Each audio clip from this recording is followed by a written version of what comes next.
Hello and welcome to the first bi-monthly monetary policy, post-monetary policy press conference of the fiscal year 2023-24. We are glad to have with us a governor, honorable governor, respected deputy governors. Before we go ahead with the press conference, sir, with your permission, we'll request you to say some opening remarks and then we'll go on with the press conference. Okay. Good afternoon. Good to have all of you here, as in the previous occasions also. I'd like to make 4 points. First, if I have to characterize today's monetary policy in just one line, I would say as follows. It's a pause, not a pivot. Number 2, there has been an effective rate increase of 290 basis points over the last 1 year, including the SDF 40 basis points rate increase. And this 290 basis points increase, in fact, has translated to a monetary policy transmission by way of increase in the overnight call rates. I have given the numbers in my statement. The overnight call rates have gone up from the daily average in March last year to the daily average in March this year by 320 basis points. I have given the numbers. They were 3.32 last year in March. This year in March, the daily average was 6.52. So therefore, the effective increase has been in the order of 320 basis points. It is therefore now necessary to assess the cumulative impact of our actions taken so far. That's the second point I wanted to make. The third point is that the MPC remains watchful and will not hesitate to take further action in its future meetings as may be necessary. So the job is not yet finished. 4, given that there is overall macroeconomic and financial stability, our priority continues to be price stability. Thank you. Thank you, sir, for those opening remarks. I'll begin the press conference by inviting Mr. Ankur Mishra from ET Now to ask his question. Thank you, Governor. Sir, with the emphasis which you have given on the pause, if I want to understand and take away from that in cricketing parlance, is it a pause like you're watching a good over, you want to continue watching it and then play the shot later? Or this does not leave out the possibility that you will continue to make strokes if it is needed later? To use a cricketing parlance, it will depend on each ball. On a more serious note, we are watchful of how it is playing out. Monetary policy, as you know, is always forward-looking. We are watchful of the impact of the action taken so far. There are so many other external developments also taking place, both with regard to inflation, with regard to growth, and so many other things. So we will be watchful of the overall situation. And monetary policy being forward-looking, we will take further action whenever we think appropriate. So another question I wanted to ask, just one on SVB financial crisis. You have already given a statement earlier that banks need to be watchful. But in Indian condition, as a regulator, do you feel that such crisis cannot happen, at least in India? I think I'll pass it on. Thank you, Governor. I think Governor said in his statement that as of now, the Indian banking system remains sound and healthy, with strong capital and liquidity position, improving asset quality, better provisioning coverage, along with the improved profitability. Governor said in his statement also, it's an evolving position, and we are living in an uncertain period.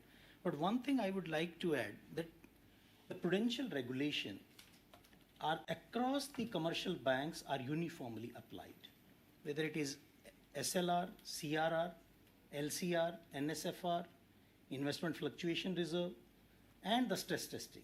So there is no differentiation just because of the sheer size of the asset of the bank. Thank you. Thank you, sirs. I'll move on to Mr. Laltendu Mishra from The Hindu.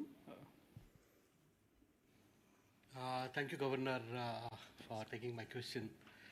Sir, the RBI is using data to decide whether to increase rates or take a pause. You are taking a pause, it's a great thing. And as we all know, increasing interest rate continuously has a risk for financial stability, and that is playing out in the US. So my question is to you, sir, is that at what point in terms of data will the RBI concede that using interest rate alone to tackle inflation has its own limits? Thank you, sir. I would request Dr. Patra to take that. First of all, in the fight against inflation, interest rates alone have not been used. They have been used in conjunction with supply-side measures because alongside demand pressures, there have been multiple shocks, overlapping shocks from the supply side. So first of all, that's the fact. Then we have an assignment where regulatory macroprudential policies are assigned to financial stability. So they are separate tools which ensure that banks are sufficiently buffered against the kind of shocks that you saw. Thank you, sir. I'll move on to Ms. Lata Venkatesh from CNBC TV 18. Thank you, Yogesh. Governor, I have just a set of questions on inflation. Now, if inflation proceeds as per the Reserve Bank's statement, then will you still have to hike, or is it a pause? And going on to, if that is the assumption, 5.2 is the Q4 inflation, so your real positive rate becomes 130 basis. Is that the comfort zone? If it is, then for FY 24-25, the MPR says your range is between 4.7 and 4.4. So technically, in a few months, you should be cutting, because otherwise you will be 200 basis points real rates. Is that the way we should understand it? But first, if it evolves as per trajectory, is there no hike needed? The average inflation we have given for the current year is 5.2%, and our target is 4%. Given the confluence of factors which prevail today, I have said it in my statement also, given the confluence of factors which prevail as of today, we have taken this policy decision in today's meeting. Our target is 4%, and if you see the monetary policy's withdrawal of accommodation, it says to progressively align with the target. So therefore, we have to always keep in mind that 4% is the target, and we will work towards that. Beyond that, it would not be possible for me, with so many uncertainties remaining, it's not possible for me to make certain assumptions and say that if these assumptions work out, I will act accordingly, because there may be so many other developments also happening.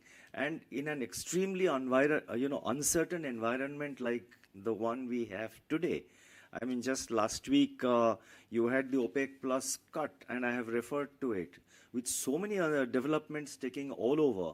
And given the, the heightened uncertainty, I would not like to commit myself to, if this happens, I will do this. I would rather wait, and as in a game of chess, we keep on thinking about our forward moves, and we will act when the time arises. Would you like to supplement anything? Just a word on... No, I think... Yes, sure, please. Yeah, just to supplement, we had this conversation in the last meeting. Mike. Where you raised a similar question. I would like to add to Governor's remarks by saying that relative to last meeting, we are much better off. If you recall, at that time we were 0.9 percentage points above the 4 quarters ahead rate. Today we are 1.3 percentage points. So economic theory says that if you are a disinflationary central bank, you should react more than proportionally to the change in inflation. And we have achieved that in this meeting. Okay, Sir, so just a word on growth. Maybe we can come back later. I'll just move on to others. I'll invite Mr. Ben Jose from PTI to ask his question. Just switch off the mic, please. Good morning, Governor. Ben here. While everybody has have a lower forecast for growth, you have increased the growth forecast by 10 basis points. What is the rationale for that? RBI, and there have been calls by certain analysts that okay, RBI has to decouple from the US Fed when it comes to monetary policy. Is this the beginning of that decoupling? Beginning of? Decoupling from the Fed policy rate. No, with regard to coupling with the US Fed, it has never been so. For some reason, sections of the market has been seeing it that way. And repeatedly, I have been stressing that our monetary policy is determined primarily by domestic factors. So therefore, we were never really coupled with the US Fed action. And it's for you to really interpret. With regard to the growth numbers, I think let Dr. Patra reply to that. So you should see the forecast as compared with the estimated actual for 22-23. So we are actually downgrading our growth outlook for 23-24 by 50 basis points, from 7% to 6.5. What you are, I think, alluding to 6.4. Yeah, 6.4 to 6.5. One important change is that there is a change in the oil price assumption from 90 to 85. Okay, thanks. Thank you, sirs. I'll move on to Ms. Chloe Cornish from Financial Times. Thanks, Yogesh.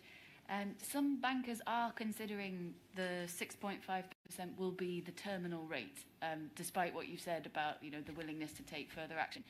I'm just wondering what you would say to them. I mean, is it the terminal rate, or should they really understand that you're serious about taking further action as needed? I think everyone should take seriously what I have said. And I just now said that it's a pause, not a pivot. And we have said that the MPC stands ready to act should the situation so warrant in the future meetings. So I think banks or anybody else, they can draw their own inferences, but I think it will be better. It will be desirable that they sort of take our words seriously, and I think they do take our words seriously, and accordingly they price in their future actions. Thank you, sir. I'll move on to Mr. Govardhan Rangan from Economic Times to ask his question.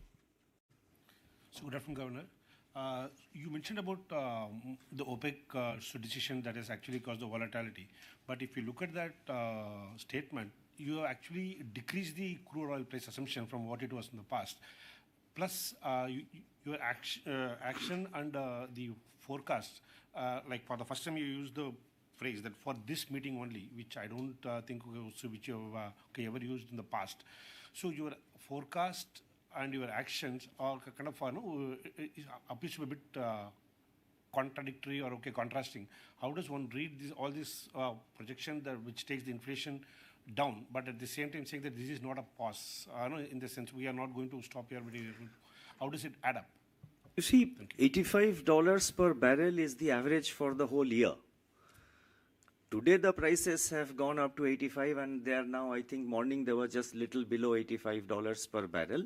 But this assumption is for the whole year, and the year has just started. So therefore we have to wait and see, and we have reasons to believe that it will be around the assumption which we have made, that is at $85. And what is the other one you said? So about that, for this meeting only, you use the phrase which we want to emphasize and drive home the point, what I said just now, that it is a pause in this meeting. Don't take it as a pause for several meetings in the future or for all times to come. Take it as a pause only for this meeting. But all your forecasts, whether it is inflation or the real positive rates, growth forecast, so everything points to a fact that it could be a bit longer than this one meeting alone. Let us see. I think the future will decide. Monetary policy is forward-looking, as I said. So we will wait for we will make our analysis about the evolving outlook and take a decision. Beyond that, I don't think I would like to tie myself up and tie myself down to any specific, commitments. Thank you, sir. I'll move on to Ms. Swati Khandelwal from Zee Business News. Thank you very much. Thank you, Governor. सबसे पहले जो आपने कहा वो बहुत clearly establish कर रहा है कि RBI will be watchful. आप सब कुछ cautious होकर timely intervene करेंगे जब ज़रूरत होगी. लेकिन आपने ये भी admit किया है that global challenges are pretty big. और उसके चलते हम ओपेक में देख रहे हैं अब cutting production is beginning again. आपने जीडीपी फोरकास्ट ग्रोथ को बढ़ाया है डिस्पाइट दैट. तो are you over optimistic about this, and अगर ये चैलेंजेस रहेंगे तो फिर ये टारगेट कैसे मीट होगा sir? I mean, we have given our forecasts. It's for you to interpret whether we are over-optimistic, but we are always prudent in our approach. As a central bank, the Reserve Bank is always prudent and always on the conservative side, like any other central bank. And at this point of time, we do believe that these are likely the numbers, and we have come out with that. And the underlying, the growth momentum also at the moment I have explained in my statement that the, the high frequency indicators and the economic activity continues to be resilient. And as the Deputy Governor just mentioned, current year growth is 7%. So next year we are reducing it to 7.5%. Sorry, 6.5%. From 7 we are reducing it to 6.5. So therefore, where is the optimism? Thank you, sir. I'll now move on to Mr. Mayur. But Shetty.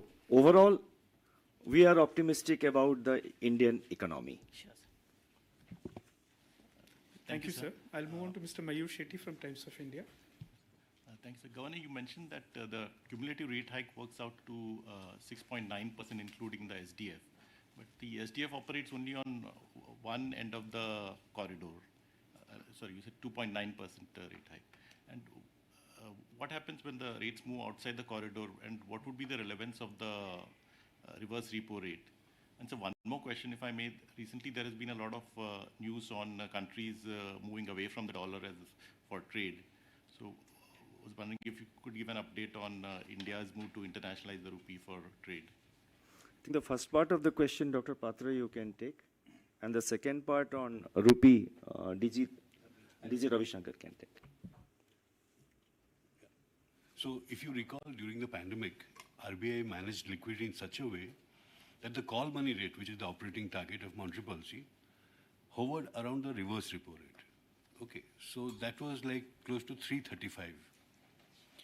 So the lift of the rate has to start from 335. So the first stage of lift was to take it to the SDF rate, which was placed 40 basis points above the fixed rate reverse repo. That's why Governor mentioned not just the 250 that is done the repo rate, but the 40 which was done without the repo rate by just doing the SDF. That's why 290. And yes, rates need not always fall within the corridor. They sometimes fall out of the corridor depending on liquidity conditions. But the idea is to keep it as close, as aligned to the corridor as possible.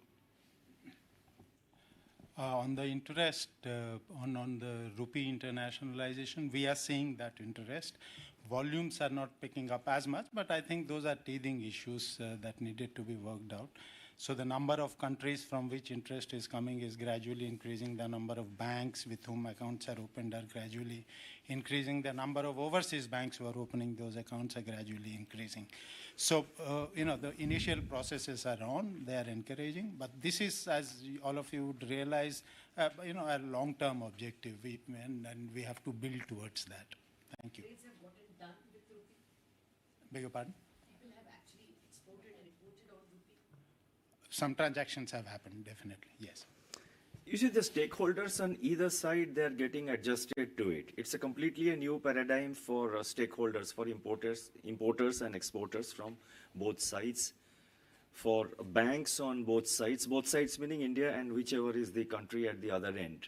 So they're getting used to it. So it is something which we expect will improve steadily.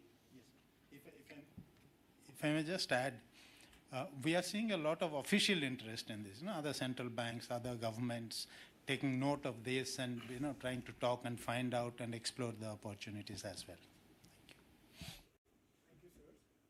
Thank you, sir. I'll move on to Mr. Anup Roy from the Bloomberg. Thank you, sir. Sir, you have said that this is a pause, not a pivot. Why not give, a more longer duration guidance kind of thing, and what will trigger the pivot? And also, sir, is your pause this time based on your internal assessment of CPI, since there has been concerns about overestimation of CPI in the last two prints? No, nothing like that. The decision is mainly premised upon the fact that we have done so much in the last 12 months. We started our SDF action last year in April, and now we are in April. The rate action repo rate came in May, and now we are in April. So it's just about a year. So we felt that it's now time to assess the cumulative impact of the actions which we have taken so far. And with regard to, the other part, giving guidance, if you recall in my minutes of the monetary policy meeting, I think it was last time, I had said that in an extremely uncertain environment that we are facing, it is not prudent to give specific forward guidance with regard to rates. Thank you, sir.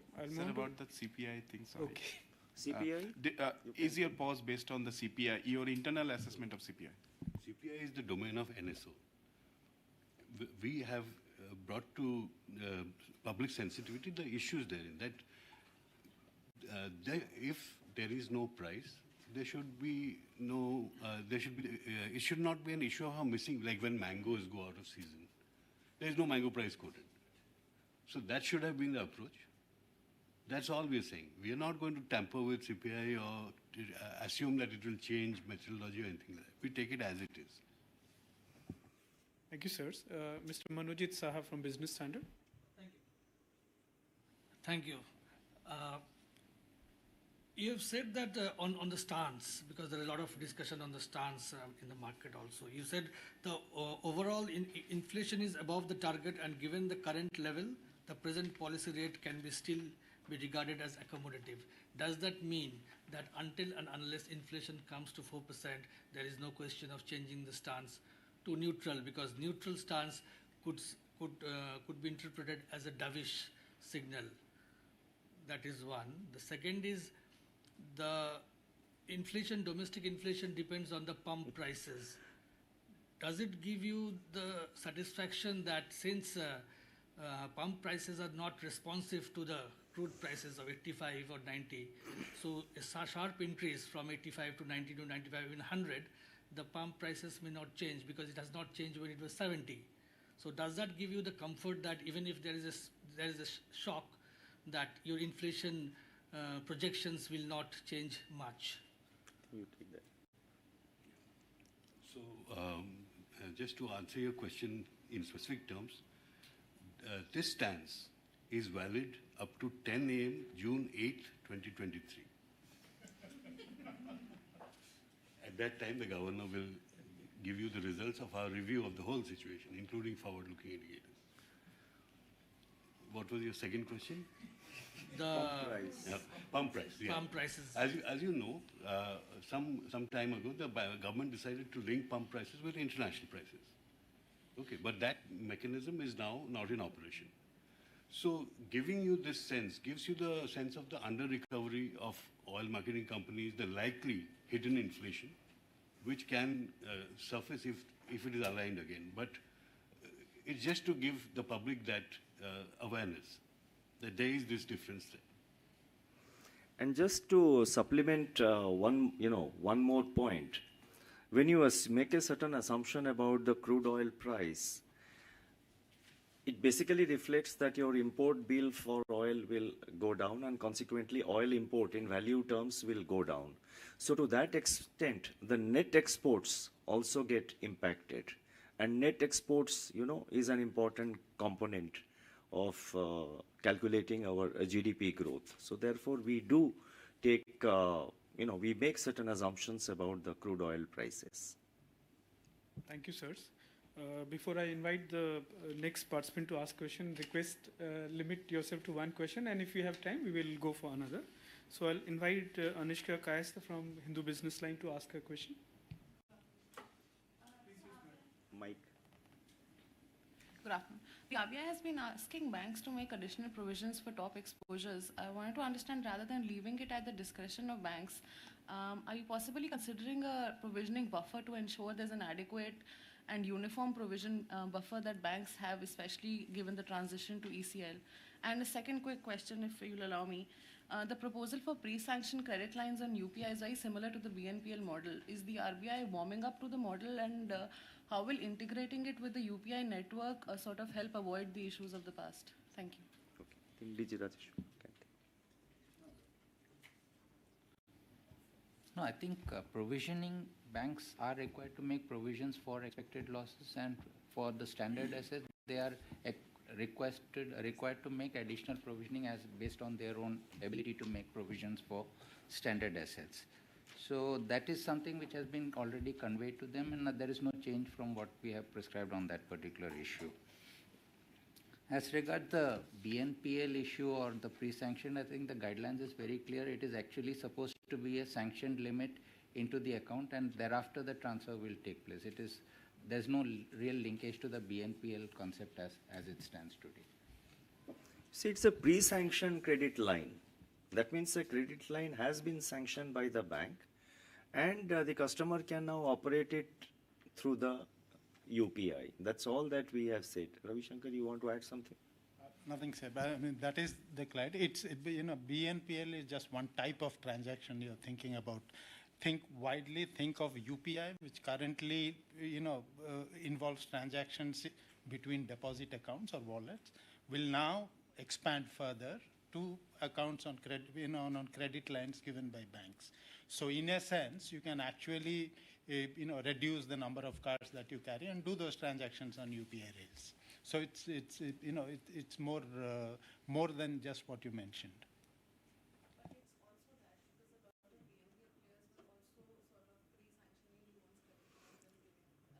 I think the discussions we can, have it in the offline mode. Yeah. Thank you, sirs. I'll move on to Mr. Piyush Shukla from Financial Express. Good afternoon, Governor, sir. Thank you, Yogesh, for taking the question. I actually wanted to talk to you a little bit about AT1 bonds. A lot of AT1 bonds have been presently issued by PSU banks. And after the Credit Suisse crisis, again, there was a debate on the sustainability of such instruments.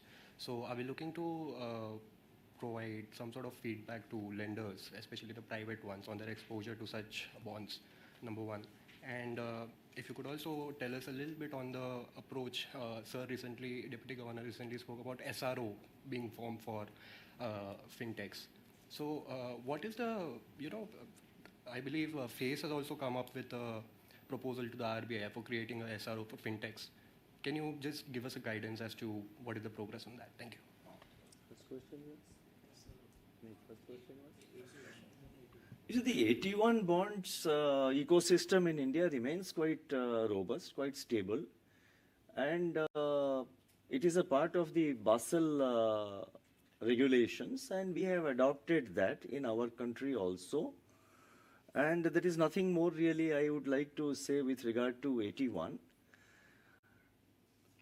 When the banks market AT1 bonds, the terms and conditions are given out, and the investors are expected to read the terms and conditions. The investors do know, and if you see, by and large, the large number of investors are basically high net worth individuals.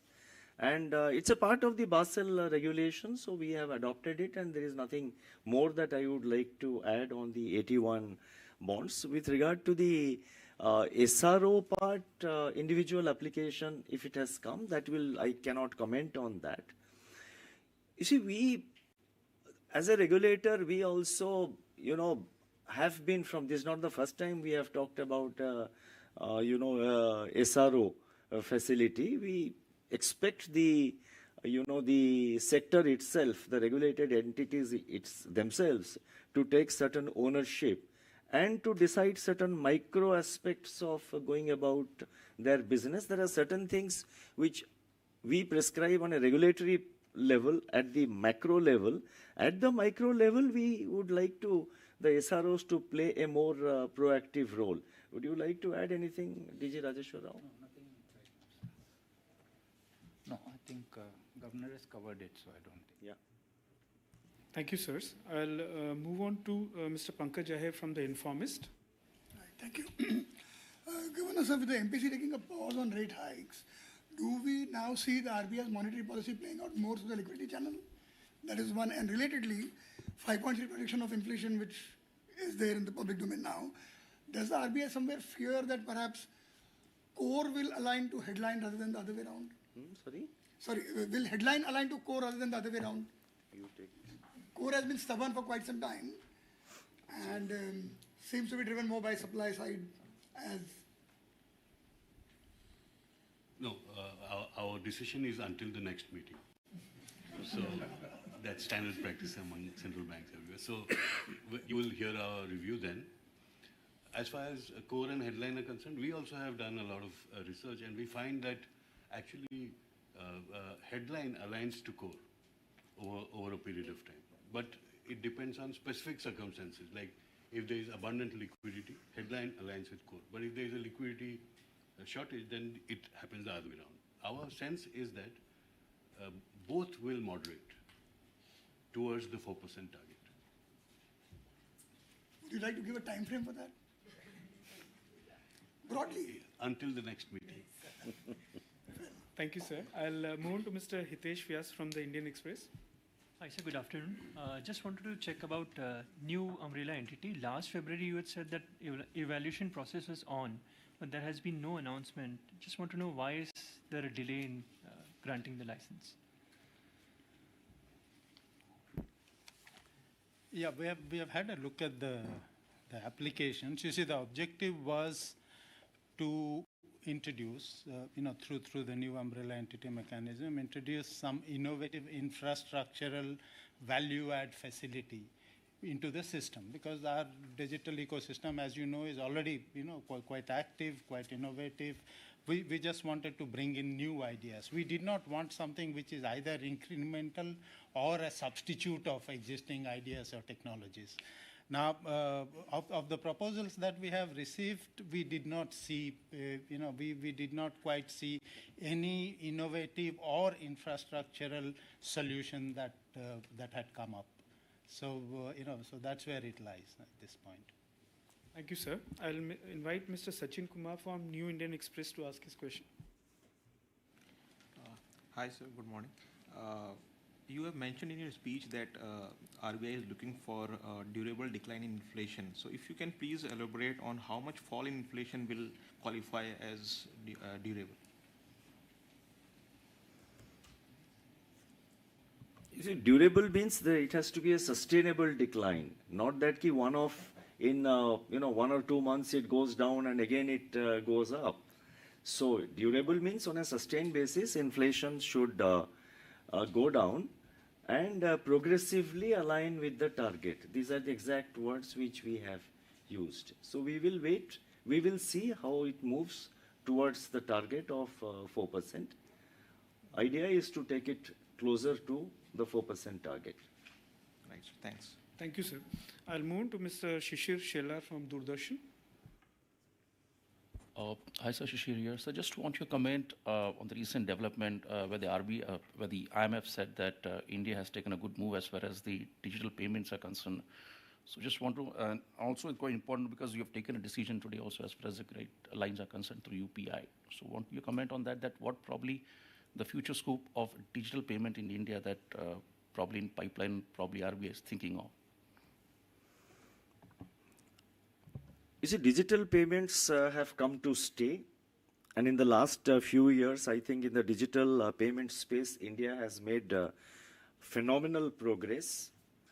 During the last finance ministers, central governors G20 meeting at Bangalore, we showcased various aspects of our digital payments, including the UPI, the CBDC.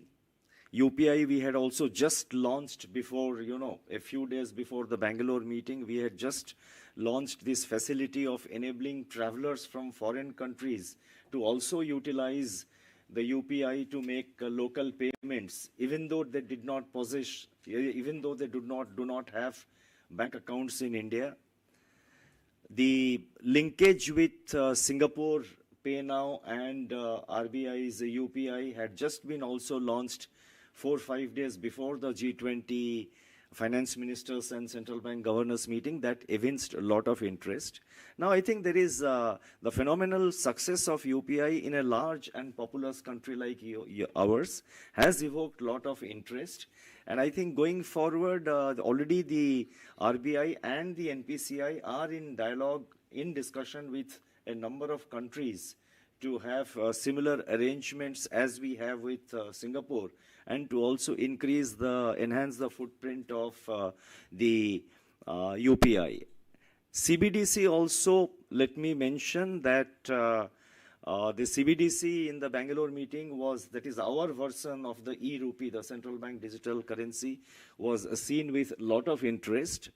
In fact, an eminent person from the international financial sector, he went to the extent of complimenting the design of our CBDC and added that the only thing he missed in the CBDC was the smell of a new currency note. Thank you, sir. I hope I got, okay. Thank you, sir. I'll move on to Mr. Vishwanath Nair from BK Prime. Governor, one of the criticisms of central banks during the unfolding banking crisis in the US and Europe was the quality of the stress tests that they were doing on these lenders, and that they were not up to the mark. I want to, you've specified that Indian lenders continue to be healthy, and that your supervision has evolved over time to nip the problem in the bud. But has there been any sort of tweaking of the stress testing that you do of the lenders in India? I think you can take the question, you can supplement after that. Actually, we have issued the guidelines to the banks that there should be a board-approved policy to use various scenarios to do this testing, not the single factor, even the multiple factor as well. As part of the FSU, the Financial Stability Unit, and the FSR Financial Stability Report, we do use various techniques to do the stress testing. In supervision also, we are keeping on stress testing of the entire portfolio on various parameters, not only the single parameter. So we do evaluate on various parameters. It's not basically required to be changed, because whatever parameters were required, those have already been factored in this present situation as well, like interest rate risk in banking book. So those kind of things are already part of our regular stress testing exercise. Like to add? So if you've noticed in the Financial Stability Report, we do an exercise called interconnectedness, how interconnected system and how contingent can spread. So we do what is called this solvency contagion analysis, which we recently revisited, and we find that if we take the NBFCs with the maximum potential to cause losses, and there is an idiosyncratic failure of those NBFCs, there will be losses to the banking system, but no bank will go below the minimum capital requirement. Thank you, sirs. I'll move on to Ms. Swati Bhatt Shete from Reuters. Thank you, sir. I had two very small questions. I mean, one was the withdrawal of liquidity. You said that it would be a multi-year approach. So I just wanted to understand if we would achieve the withdrawal of liquidity that you envisage by the end of this fiscal year, by the end of FY24. And so you had said previously that the 4% target on inflation would be met in the next fiscal year. As per your internal projections, does that still hold after the pause today? Thank you. So taking your second question first, the forecasts are all the information that we have put into that thing, and we do inflation forecast targeting. In the next round of our review, we will factor in the impact of this move, today's move. The moves so far have started to take effect. As you can see, credit is slowing.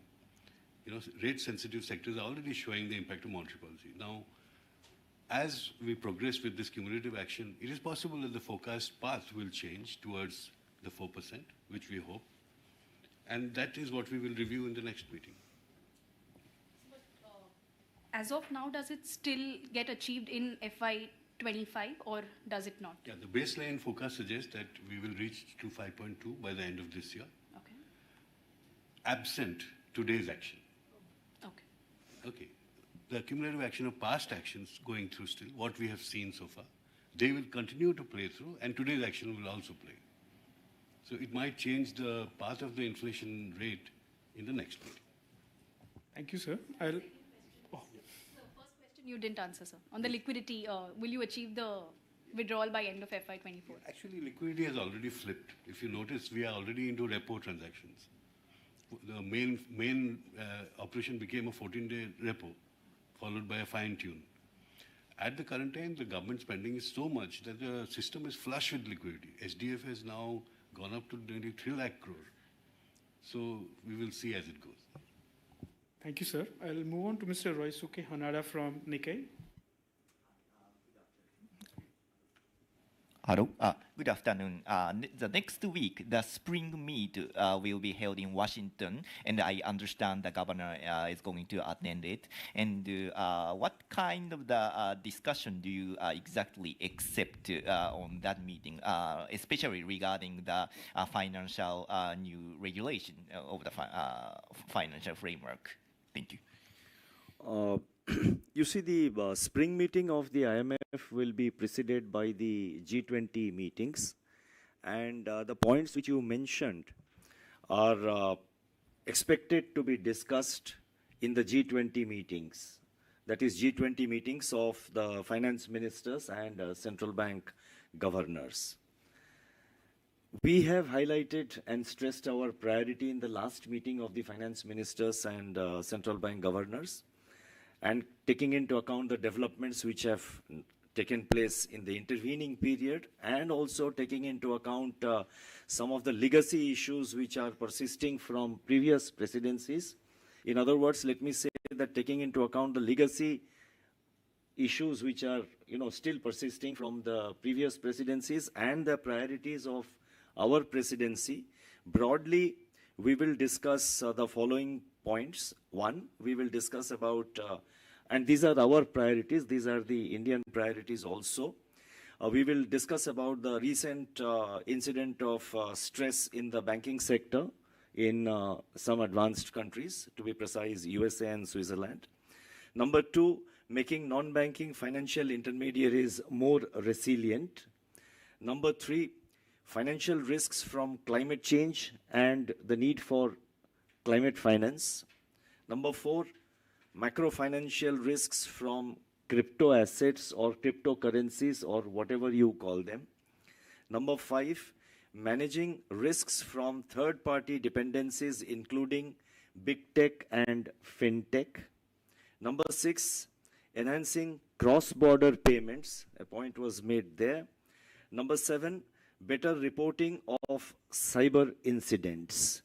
Number eight, issues relating to financial inclusion. So all these issues are part of the priority of the Indian presidency, and they will be discussed at length in the G20 meetings of finance ministers and central bank governors in Washington, D.C., which will just happen in the preceding days of the IMF spring meetings.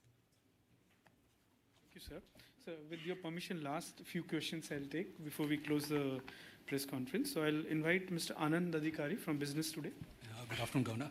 So my question is on these small finance banks. Now, if you look at these banks, they are focusing on unsecured microloans, serving the non-salaried class.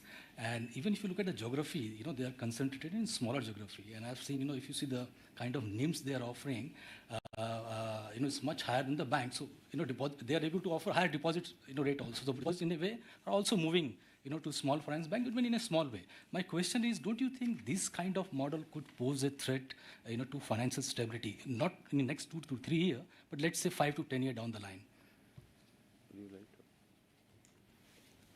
Now, let me respond in a couple of ways. First of all, these SFBs basically converted from NBFC MFI. So earlier, there was a lot of concentration geographical as well as in the business. Now, there is a roadmap where they are diversifying, and it cannot happen overnight. So obviously, they require more time to really diversify. They are on the right path. Now, as far as raising the funds at the higher cost and offering the better NIM, we do track the business model of the SFBs. We also conduct the stress testing, and wherever we find that risk built up, we do advise the banks to take care of their risk built up. Thank you, sir. I'll move on to Manish Suvarna from Money Control. Thank you, Yogesh.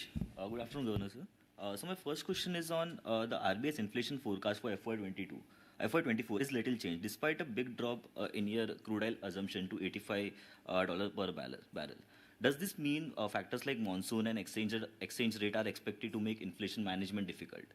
And second question is on this unclaimed deposit. So you have said that you are going to develop a web portal. So when we can expect that portal to be rolled out? Thank you.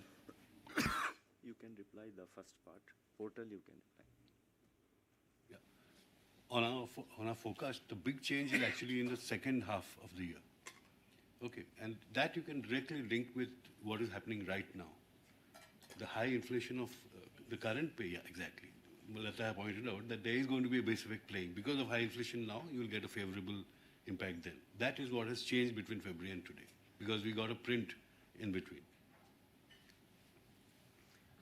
Regarding the portal, one, of course, it's for the unclaimed deposits and accounts which are transferred to the DA fund, which is maintained by RBI, and we expect the portal to be ready in about 3 to 4 months' time.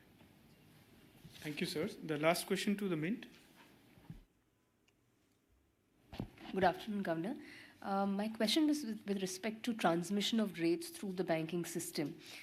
There seems to be a disparity in the way the transmission is happening with most of the public sector banks, maybe 50% of their loans linked to the MCLR, whereas private sector, you see 50% linked to the EBLR.